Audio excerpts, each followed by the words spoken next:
Yeah, so this is something like as SAFe gains a lot more market traction and more enterprises are getting into SAFe, the first PA planning is always the key, right? Because you need to start with the right uh, note. So it needs to be positive, and that sets the tone and pace for how we are going to start our SAFe implementation journey. And because it's a long transformation journey, the first uh, the first beginning we make is extremely crucial in the overall scheme of things. So that is where we want to really look at how do you get the first PA planning right, if not perfect, but at least start with the right tone so that we are able to steer the whole transformation in a very positive note. So this is what and I've been a short note about myself. So I've been involved in scale agile transformations from 2015. So in different enterprises like Ford IT, Edgewell, Finacle. So this has been recorded as a case study in scale agile framework site, Bank of New York Mellon Technology, RBS, and also a lot of short freelance engagements where I really try to look at very specific target oriented outcomes uh, for implementing SAFe. And I'm also now an OKR coach, and OKR is more about goal setting and objective setting and tracking it, and that is also now getting closely aligned with Scale Agile framework. So basically, this is more about my own experiences and learnings from these that I've tried to share today. Yeah, so we'll basically understand the context of PA planning, what is involved in setting up the ART, and what is involved in preparing for the PA planning and then doing it virtually given the current context we are in today. So before we go into the context of PA planning, let us understand what an agile release train looks like, right? So we all know that agile release train is 50 to 125 members and so on and so forth. And it is also split into two parts. So this is just for our own understanding that you have the value enablers part. This is more on the art leadership, which is the product manager, release train engineer, systems architect, and any other central teams like systems team. And you will have the different people who are subject matter experts who are available for the entire train, like people who are doing data modeling, security, performance engineering, as I said, systems team. So they do end-to-end testing, load and performance testing, maintain the different CI/CD environments, etc. And you might also have different specialist roles depending on what's the kind of domain you are in. So you will typically also have UX experts coming in here, and then you will have the core of the train split into different agile teams. So the value creation happens here, not here. So these guys are only value enablers. So when you set up a train, I've seen different types of trains in very mature organizations with respect to agile. I've seen 85 to 90% of the teams being here, which means these guys are mature from a from a organizing point of view, which means self-organizing, self-managed kind of stuff, which is most on the team maturity side, professional maturity side, and they are also able to manage the way they code, which means there is not too much of integration overhead. Lot of testing happens at this level that system testing need at the overall train level is much lesser, and these guys are able to integrate and automate their code at this level itself to a great extent. So which means the guidance needed from the central teams is much more minimal because the capability is much more available at a team level, right? Or I've also seen the converse where you have 70% of the train here, 20% of the trains here, which means there's more design and architecture happening here, more testing happening here, more thinking happening here, and less at this level. So that is not ideal. But at the end of the day, you need to acknowledge where you are and plan for it. So there's no point cribbing about where you are. Acknowledge it and then plan for it, and then as you move forward, more people should go to this level than be at this level. That's a general guidance. And another point is most of the members of the train have to be fully dedicated. Of course you will have 1 or 2% who are very, very specialist resources who probably may not be needed full time and may not be available full time. So those are exceptions, but most of the cases should be fully available in the train. And art should be self-contained. Self-contained means in terms of approvals, in terms of skills and capabilities, they should be self-contained to deliver a working software. So that's the key. So now getting deeper into it, can we just start from an existing program team and then convert into an art? Then probably we are setting up parcels of failure. Why? Because in the current setups where we start, which are basically uh, waterfall oriented structures, there'll be a lot of horizontal teams, a lot of people who are part of shared services, even for setting up environments. Testing teams come from horizontal teams, automation guys come from horizontal teams, and even many times even BAs come from horizontal teams. So all these horizontal teams have to be converted into this art structure, with most of the people getting into agile teams. And and and this is where I said teams are reconfigured to form themselves as agile teams, typically co-located. So co-location also presents a challenge. So COVID or no COVID, I think my guidance would still be co-locate as much as possible, right? And and people from existing organizational structures have to move into the ART. So basically, what I want to say is there is a transformational element here. You cannot just uh, convert an existing program into an ART. So it will take a few weeks to few months depending on organizational readiness to do it. And art is typically distributed over 2-3 geographical locations, so that there is a kind of backup and in case of an emergency. So you're not putting it in one location. And 2-3 is ideal, so that each team has 1 or 2 or 3 teams, or at least 2 or 3 teams, so that they have a sense of belongingness. So beyond it will become difficult to manage. So this is typically started with a release train engineer, product manager coming into place for the train, and all of them getting together to form an ART. So this is not an easy effort, and as I said, takes a few months to few weeks to few months. So once you start accumulating the team, assimilating the team, so first is set up the PA planning meeting, and before that, on a continuous basis, set up events for teams and members to get to know each other. So a lot of them may be part of the same program team, but then there'll be a lot of new members coming in.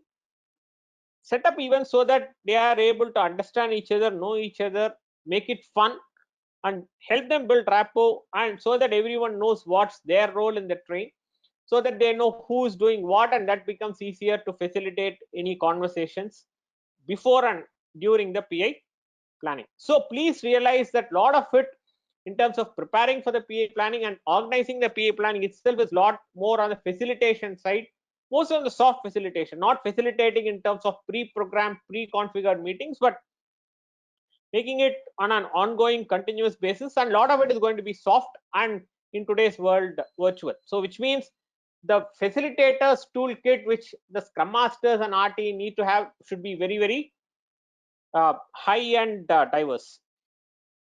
So this PA planning event itself comes from the big room planning or facilitation event, facilitation practice.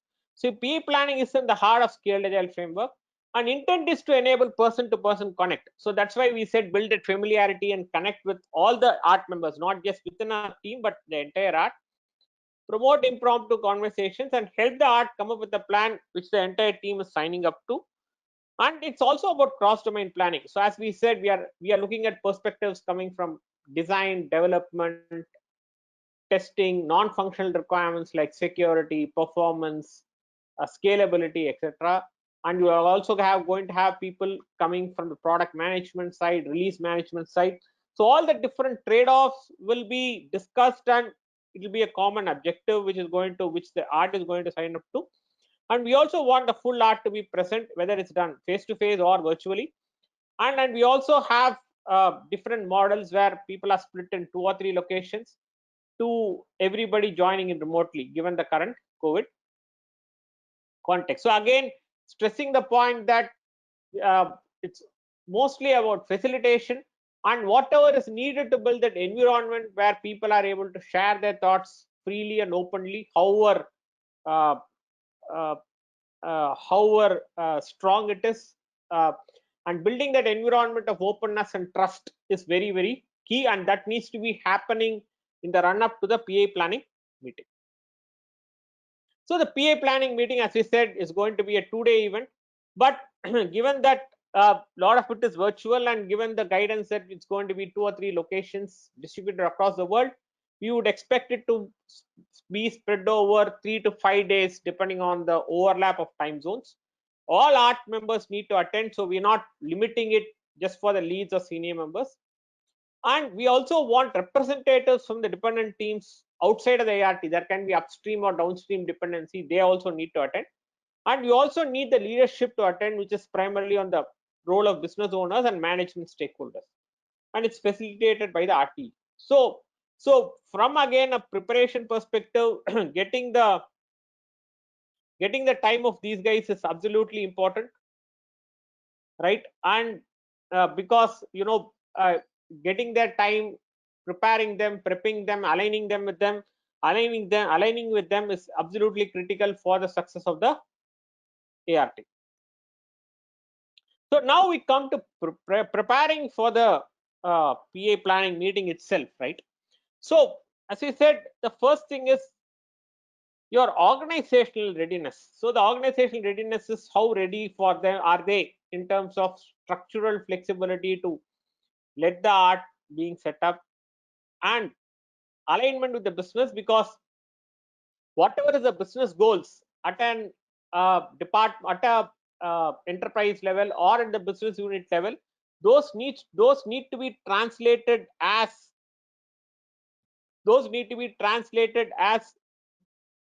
the features for the current ART and PI, right? So that is where the alignment of the product management with the business priorities is very, very critical. So this is where the PI scope, the features for the PI is all getting addressed and aligned to what the organization or the BU considers as important.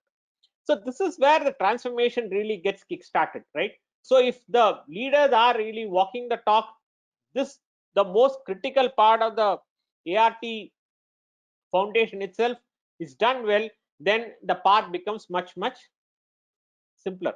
Then you have the next step, which is translating the business priorities on the ground, engaging with the teams. So this is where the backlog refinement with prioritization of features and breakdown of features to stories happening with the agile teams. So this is again has to happen before the PA planning meeting. Again, a lot of it is going to be soft alignment, soft facilitation happening across teams and happening with the PO on the teams. And please realize the teams may not be fully allocated because we are talking about this happening before the first PA. So there's going to be some time which needs to be allocated, which the RT has to figure it out. And also you have the 2-day presentation, getting the presentations for the event, the technical vision and roadmap, and agreeing at a DOD definition of done at a team and ART levels. So this is more alignment within the train facilitated by the RT and the product managers, product owners, scrum masters where needed, and getting the facility and logistics, right? If it is travel and venue, if not travel and venue, it's all going to be about what do I do to virtually run this whole workshop, which means getting the virtual toolkit ready and trying it out, and then getting that protocol ready for the meeting. Of course, I have a couple of slides on that. And then the software configuration management, right? So when you have 80 to 100 developers being in a train and all ready to merge code on a day-to-day basis, we need to have a clear merge protocol, deployment protocol ready for software configuration management, and that is going to be getting your CI pipeline and the technical practices aligned. So the key again is that we are looking at prioritized features coming to the PA planning event, and that along with the roadmap and vision and the business context all coming up, so that at the end of the 2 days you are able to come up with the PA objectives on the program board. So first is there are no assumptions. Any dependency is owned by someone or someone in the room, else it is to be raised.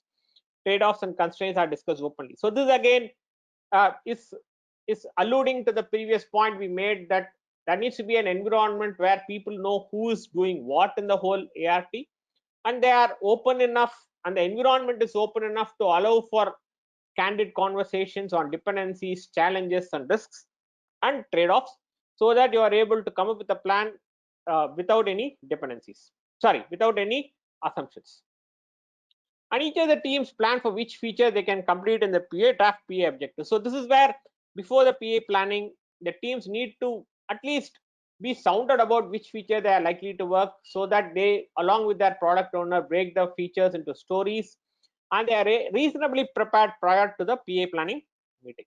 So how does it happen?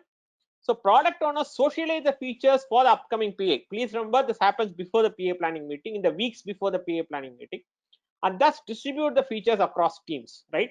So this is going to be a soft distribution. There's no hard distribution. When I say soft, it's going to be a function of teams' willingness and team skill levels and comfort to pick up a particular feature, versus what is the priority at the uh, uh, what is the intent at a ART level in terms of who probably would want to work on which feature. So it's a function of both what the ART leadership is looking at and what the teams are comfortable with. And then it's going to be a soft distribution of features across the teams. And typically the expectation is that before the PA planning meeting, the teams have multiple rounds of discussions with their product owner. Features are broken down into stories, and stories are often distributed, and the teams have already figured out what are the risks, dependencies, and technical challenges for those particular features prior to getting into the PA planning meeting room. So now the question is, what is the level of feature refinement prior to PA planning? How much of it is sufficient enough? So first guideline is, teams are familiar with the features and stories. They have thought through the risk, dependency, and architecture. So that's the positive point of it. But the negative point is they can get fixated at uh, uh, I've already come up with my kind of a draft plan even before PA planning meeting, so I'm not ready to accept change. So please remember, in the PA planning meeting, there is going to be some new surprises coming in based on what gets discussed in the big room. So there will be some feature reshuffling happening, some feature realignment happening during the PA planning meeting. So the teams might think that, okay, I'll do this 3 features, but they might have a new feature coming in, then their feature might go to some other team, because when the entire art is in one room or one virtual room, they see the big picture, and that will definitely trigger certain conversations which will realign the feature distribution across teams. So there is going to be surprises coming up, so teams should not be fixated. So it is a function of, okay, being reasonably prepared, and also being reasonably open to accommodate any changes which are coming during the PA planning meeting. So this needs to be kept in mind. But please remember, teams cannot walk into the PA planning meeting and then discover that they are going to work on certain features. So that's going to be purely unacceptable, and then they'll sign up for a plan which is probably not good enough, and which is really short on details and risks.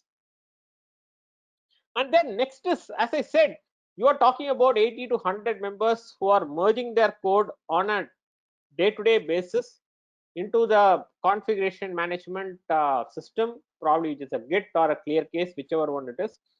So for that, you need to be very clear on what's the definition of done, right? Definition of done. When do you mean a story is complete? And what are the different merge and deployment protocols?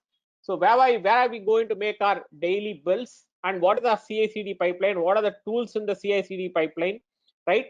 And each of these tools have different settings, right?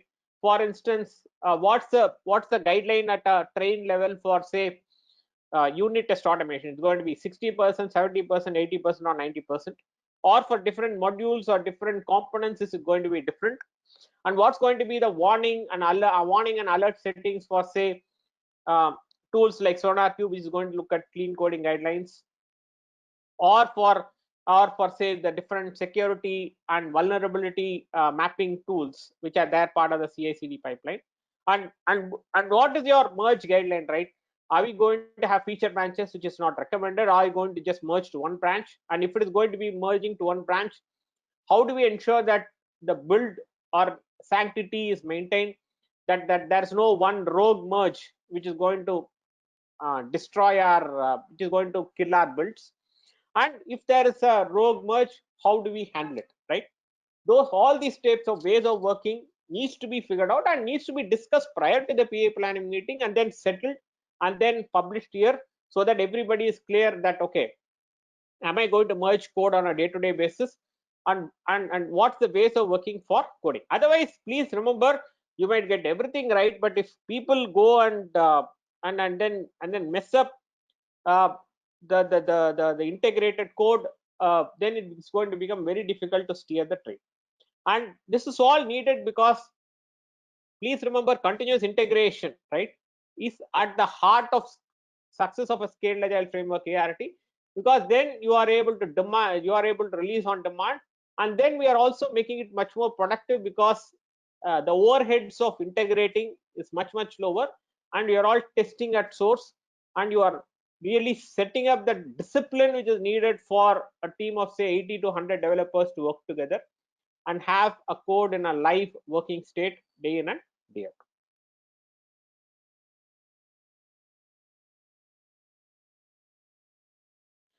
Yeah, so as I said, a lot of it is going to be soft alignment, soft facilitation. One is within the ART, right, within the team, within the agile team, and then with other teams and the central teams within the ART, and then dependent teams outside of the ART, right? It can be upstream or downstream, and then with the leadership and the organizational ecosystem. So this is again, a lot of it is dependent primarily on the RT and his team of facilitators, probably the scrum masters, product owners, product managers, to really get this done.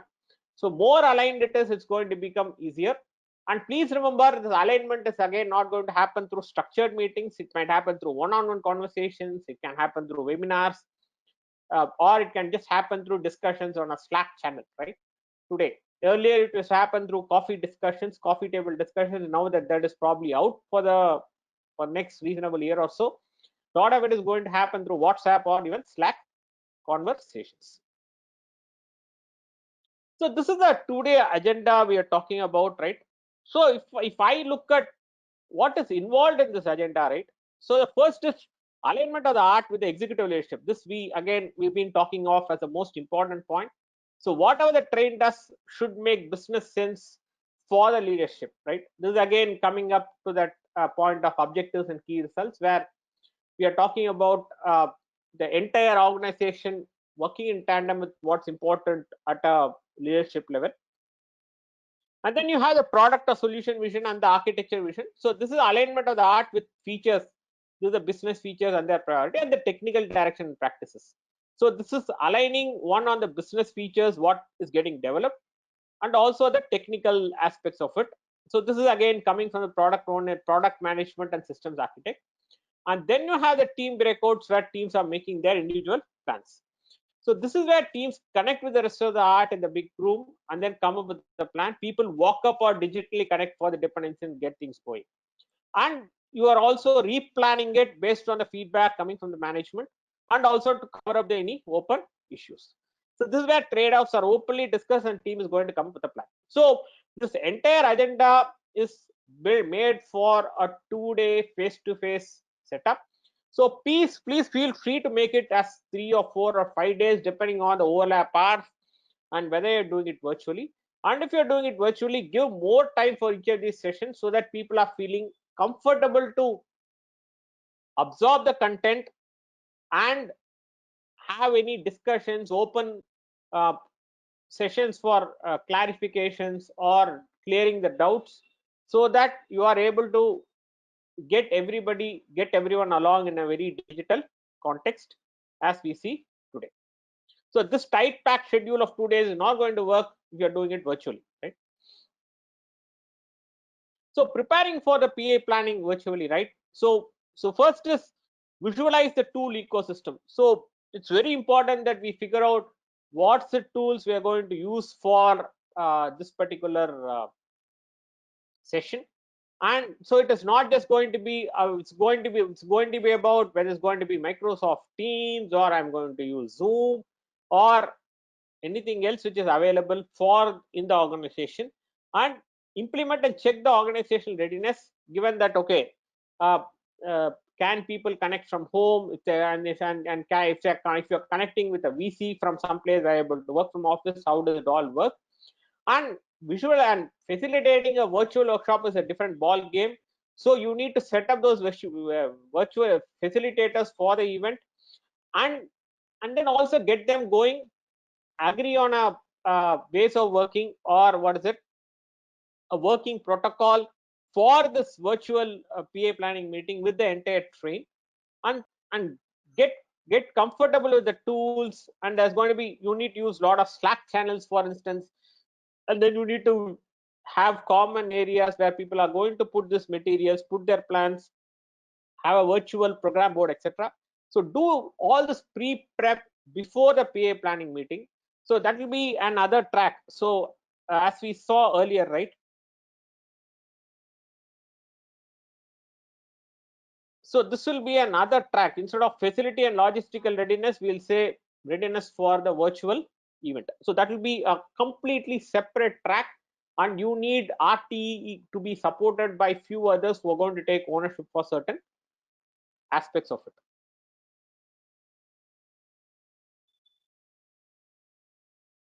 So for instance, what are the tools for visual thinking and presentation? You have Mural and Miro or PA planning and Trio.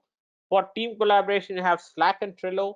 For agile lifecycle management, that's a version 1 Rally or Jira. And softwares for document and content sharing. And what is the tool you're going to use for web conferencing as well? So remote facilitation is again a very different ball game, right? All of us are learning it now, right? Even though we claim to be good facilitators in a face-to-face event, right? So how do I uh, achieve the meeting goals while maximizing team's collective potential? That's facilitation. But here, how do I do it in a digital mode where I'm able to maximize the engagement of the people, because that keeping the people engaged is absolutely critical for the success of a virtual event, right?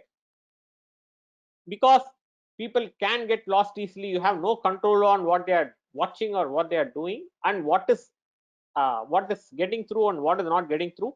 So that makes it extremely challenging, and that's where the fun element of it, or the uh, curiosity element of it, innovativeness element of it, of the virtual event is going to be extremely critical to keep the audience attention intact, and also keep on checking the level of assimilation, so that we are taking everyone along.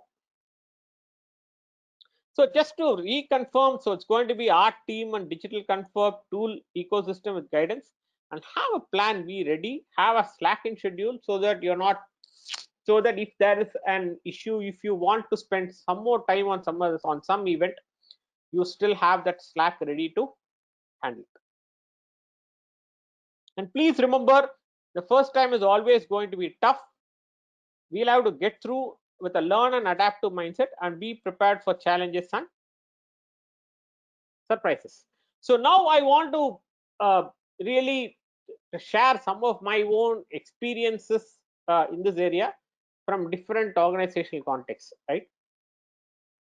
So typically, I want to narrate a case where the organizational readiness was high for the first PI meeting, planning meeting, right? So then the first, the first element which comes into the question is, what are the guidelines for the art itself? Are we going to have, what's the typical size of a team, and what is going to be the capability or composition of a team, and then are we going to have it co-located or not? These are the organizational guidelines which needs to be set up for the agile transformation, so that we decide, okay, this is the first train we're going to start.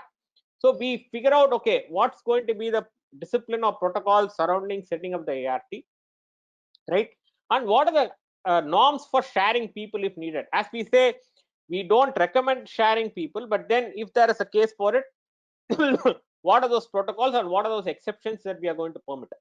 So this needs to be aligned at an organizational transformation level, so that we are pretty much we have a clear guideline on how to go through it.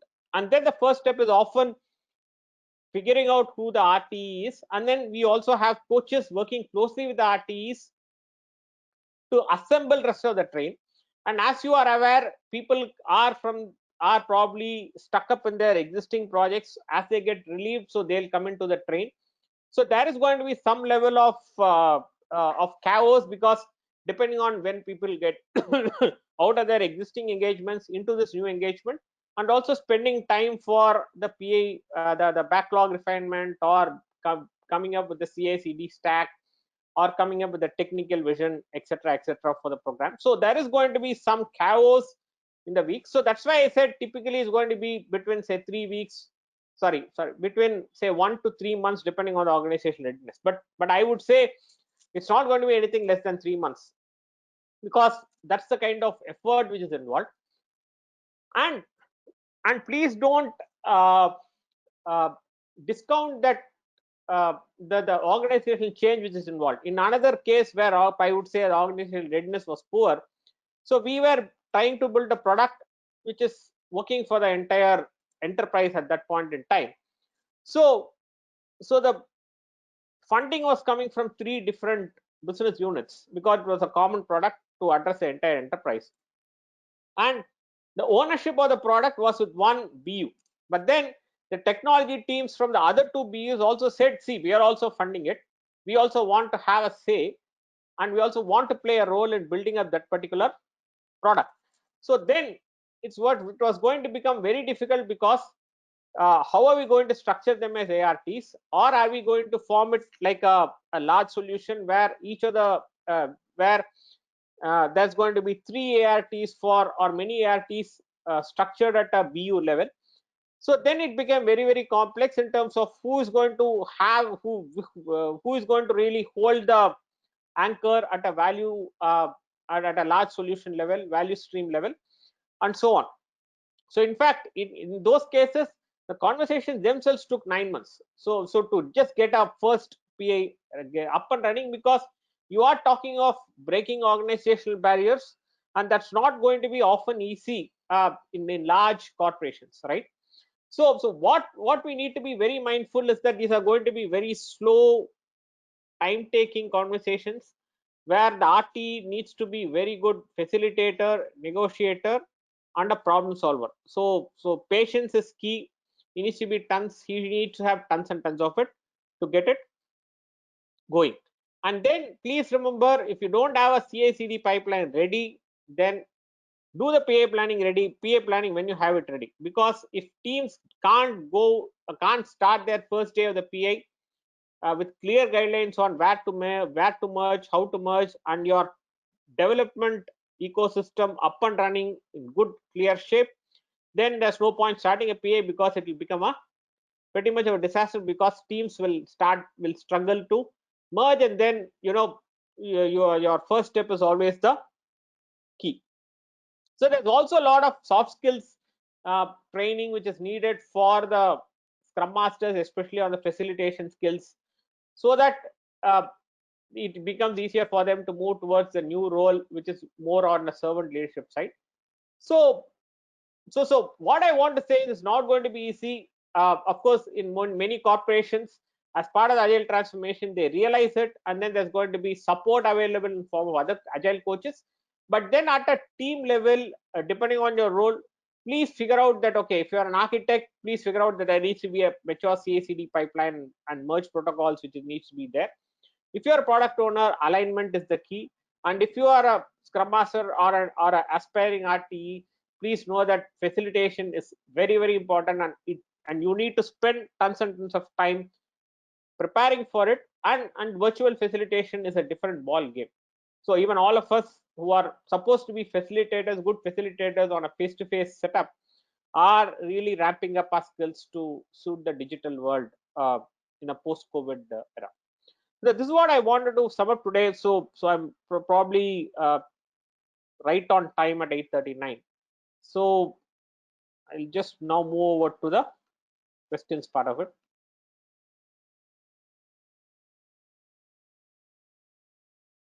Thank you very much, Subramaniam. That was very interesting. Let's see if I think we have a few questions. The first one is, do you want me to read out the questions, or would you like to choose the questions? I think you can read out. All right. So the first one is, when does prioritization of work happens in first PI?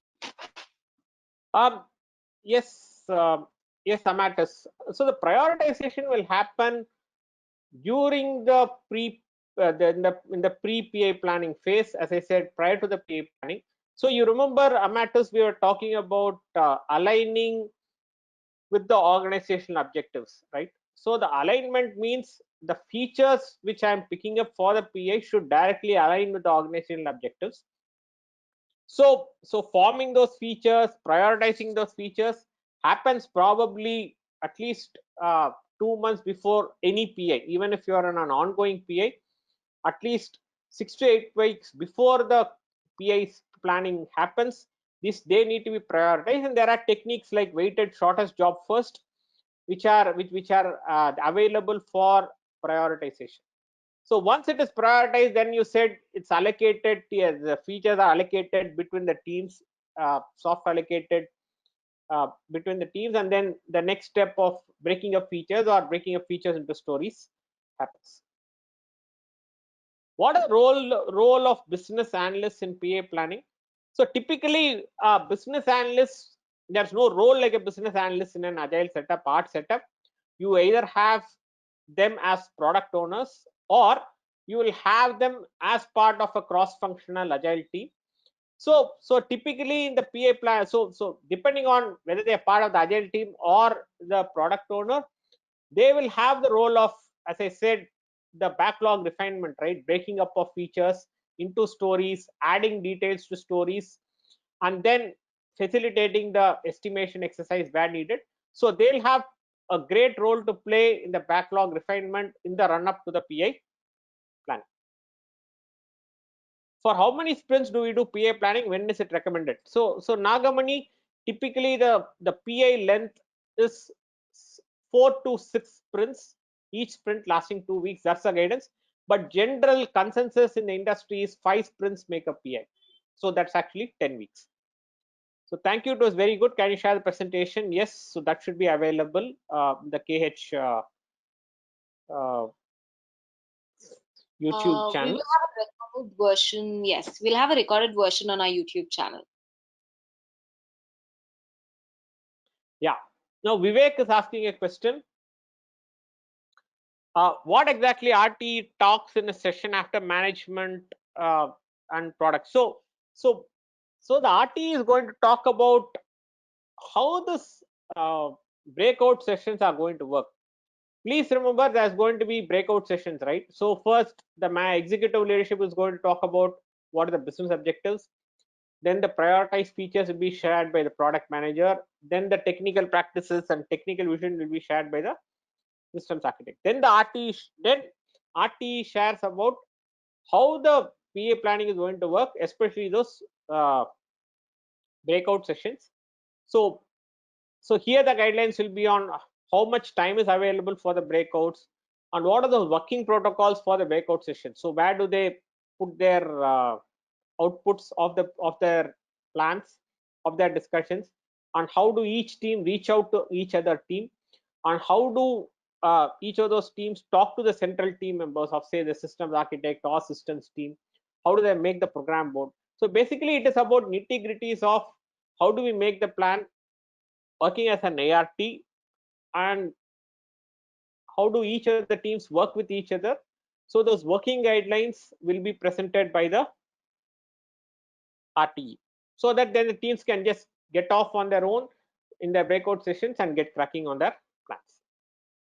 How PA planning is different from project management? So PA planning is a facilitated exercise, whereas project management is more about a lot of planning upfront, and then and then trying to manage the triple constraints of cost, schedule, and scope, right? So agile is definitely a different ball game compared to project management. How the team's value stream is considered? So value stream is considered at an organizational level while we figure out the ARTs, right? So typically ARTs are contributing to a particular value stream so that they are able to, as I said, they are able to align to the business goals and they are able to produce business value. So how we are going to figure out, okay, there is going to be in a bank, say you're going to have an ART for say loans, or a value or a large solution for say loans or deposits or uh, customer relationship management or for next generation banking. So what is the ART? How are you structuring your portfolio into large solutions and ARTs is going to be done based on value streams. That's for Sankar Raman's question. Then what are the outputs of PA planning? It will be typically your team and program PA objectives and your program board. And of course, the team and PI program objectives will be drafted from the draft sprint plans for the first 4 sprints in a PA. How can third-party vendors attend in PA planning? Fantastic question, Karthik. Probably I could have included it in my presentation itself. See, vendors, ideal situation is vendors are integrated deeply into the ART, which means uh, it can be like 2 or 3 teams are vendor owned, but still they need to be working in the ART like the enterprise's own team. So if we are going to separate between a vendor team and an enterprise team, the whole flavor of PA planning is going to be lost, flavor of SAFe is going to be lost. So from that perspective, just as 2 rivers meet to form 1 river, the vendor team should also be tightly integrated within the ART, and that's the ideal situation. But currently, the maturity of the industry in terms of having agile, having contracts which are suiting such agile ways of working, probably we are still not at there. So my answer is there should be no separation between a vendor and the enterprise's own teams, own members in a PA planning. That's the ideal state. So more difficulties we have, that is going to really affect the effectiveness of the ART functioning or the PA planning itself.